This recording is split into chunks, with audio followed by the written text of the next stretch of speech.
Di sisi lain memang ya, di sisi lain ya pasien BPJS atau layanan BPJS ini kan memang banyak dimanfaatkan oleh masyarakat ya sekarang ini. Dan memang di rumah sakit, apalagi puskesmas ya, rumah sakit yang pemerintah pun juga banyak yang memanfaatkan si BPJS ini.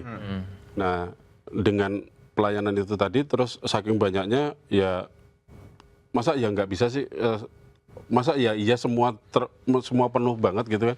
Masa ya dalam 8 jam itu nggak ada satupun dokter ataupun nakes yang melayani melakukan dia, observasi dulu lah paling betul. tidak. Setidaknya iya sih observasi dulu. gitu. Sakit apa nih gitu kan. Kalau misalnya memang dia masuk di green line, oke, dia bisa nunggu. Ya. Tapi kalau misalnya dia udah di yellow atau di red, ya dia harus segera ditangani dong. Ya tapi masa 8 jam entah itu yellow entah itu apa masyarakat awam nggak ngeh loh dengan apa itu yellow, green atau merah itu tadi kan. Tapi yang pengennya mereka meskipun dia BPJS ya, pengennya mereka ketika masuk IGD, ketika masuk rumah sakit mereka dapat pelayanan gitu. Betul. Tapi masa iya sih 8 jam nggak ada penanganan sampai jadi kalau saya sih ditanyain dokter rasanya apa atau apa gitu. Kalau soal tenaga medis tadi, katakanlah dokter ya, Namet tadi tenaga medis, ya sudahlah.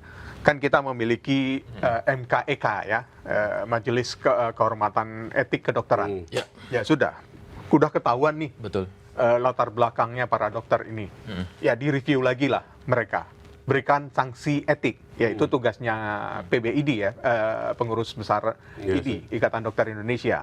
Nah, kalau bagi yang nakes, entah kalau dia nurse atau perawat ya, kan ada asosiasinya juga.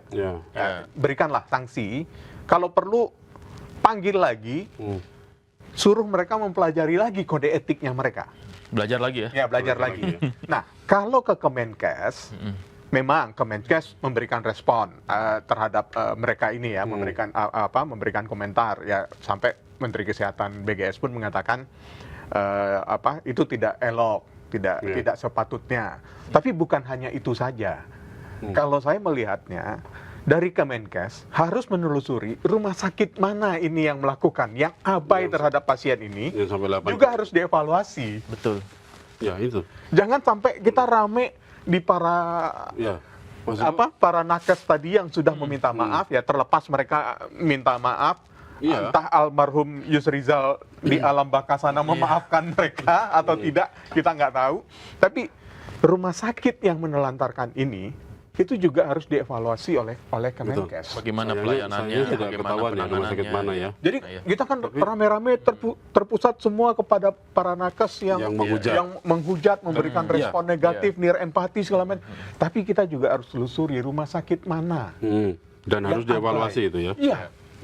Nah, ini tadi ada kemarin selain Menteri Kesehatan juga komentar soal ini.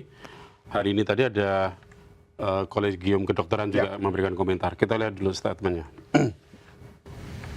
Harus senantiasa dijaga dalam setiap bentuk komunikasi, baik di lingkungan pelayanan maupun di ruang digital.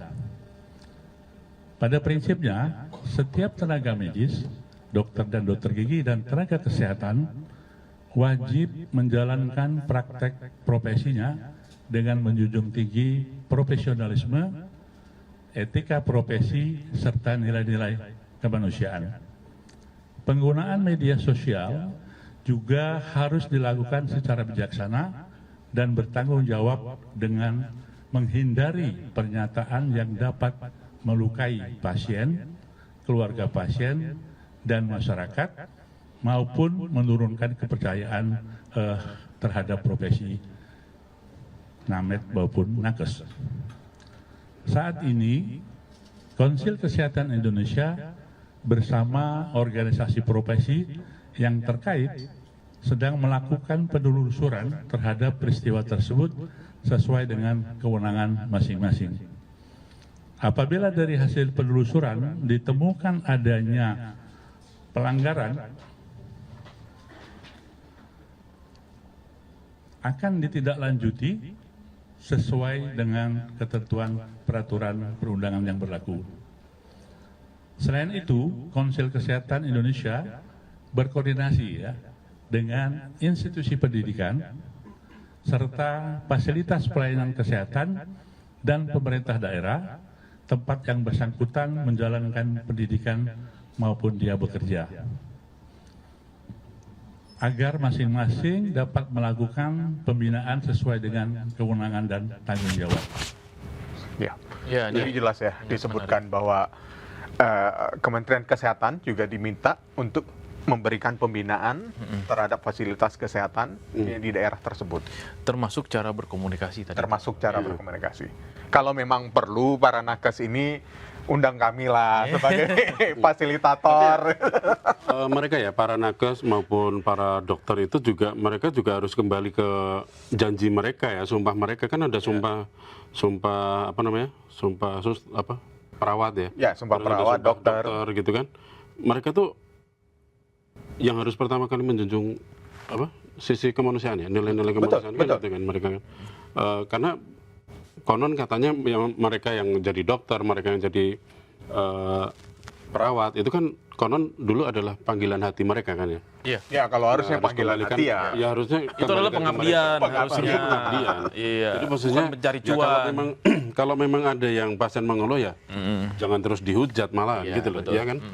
Ini memang pelayanan sekarang ini ya kita nggak bisa menyebut mereka mungkin seperti apa ya, tapi mungkin ya itu tadi kalau kita lihat pendidikannya mungkin penuh perundungan itu terus menjadikan mereka jadi seperti itu nggak sih kalau menurut Mas Nantri? Mungkin ada Ya, ini kan sebenarnya ada teorinya ya. Namanya tuh kalau saya baca tuh online disinhibition effect gitu, iya kan? Nah, ini saya bacain aja deh. Ya, ketika berada di balik layar, orang cenderung merasa lebih bebas karena anonim, tidak bertatap muka, dan merasa memiliki jarak dari konsekuensi sosial. Akibatnya, seseorang bisa mengatakan sesuatu di media sosial yang kemungkinan besar tidak ia katakan ketika berhadapan langsung. Betul. Nah, ini mungkin yang terjadi nih, gitu. Jadi fenomena inilah yang kemudian memunculkan ada yang namanya cyberbullying, gitu. Karena orang merasa anonim, karena orang merasa bukan siapa-siapa di media digital, semuanya ke coverage, gitu ya, tidak terlihat identitasnya sehingga mereka bebas untuk bersuara, gitu. Nah, selanjutnya ada juga teori yang kita sebut the individualization theory. Jadi di dalam kerumunan, termasuk kerumunan digital, identitas personal dan rasa tanggung jawab individu ini dapat melemah. Kenapa? Gitu kan pertanyaannya. Karena merasa dirinya satu dari ribuan komentar. Jadi udah banyak komentar, sebenarnya dia cuma nimbrung aja, Ya. gitu. Dan dia merasa bahwa ini sebenarnya nggak akan efek apa-apa nih, gitu, komentar gua, gitu. Komentar saya ini nggak akan efek apa-apa karena banyak yang komentar, gitu. Nah, tapi balik lagi, gitu. Memang ini juga bukan hanya untuk nakes yang terjerat di dalam kasus ini ya. Ini untuk kita semua juga pelajaran bahwa sebenarnya media digital itu tidak seperti itu, gitu. Jadi teori-teori tadi itu membuat kita menjadi near empati. Padahal sebenarnya yang harus dilakukan adalah kita harus memperkuat empati kita di media digital. Harusnya kan gitu, menggalang kebersamaan, menggalang rasa kemanusiaan, gitu. Itu yang paling penting, gitu. Bukan akhirnya karena merasa bahwa menjadi anonim atau menjadi kita menyebutnya itu orang yang berbeda dengan orang yang sesungguhnya itu apa? Kita sebutnya Bipolar. bukan bipolar, lebih kepada alter ego gitu. Oh, alter. Iya, alter ego. Bahwa jadi kan gini, di media sosial kan kita menjadi alter ego yang berbeda gitu. Kita menjadi orang yang berbeda sama sekali. Apa yang ingin kita tunjukkan di media sosial cenderungannya adalah berbeda dengan apa yang realitas terjadi gitu. Contoh misalnya sekarang tuh banyak nih anak-anak yang pengen kelihatan hype, pengen kelihatan ada gitu kan, terus kemudian dia nongkrong di kafe, dia foto estetik dan segala macam. Padahal sebenarnya nggak begitu kehidupannya gitu. Jadi kehidupan yang baik-baik, yang bagus-bagus gitu kan, yang ingin dia tunjukkan aja tuh gitu di media sosialnya. Karena FOMO-nya tadi Karena ya. FOMO-nya tadi gitu, tiba-tiba main padel misalnya gitu kan. tapi kehidupan yang sebenarnya mereka itu berpengaruh nggak sih sama perilaku mereka di sosial media? Berpengaruh besar. Karena tidak ada yang bisa ditunjukkan di kehidupan realnya, gitu kan. Pada akhirnya ya mereka mencoba untuk meng-create kehidupan atau dunia lain yang berbeda di media sosial gitu. Nah, kalau gitu misalnya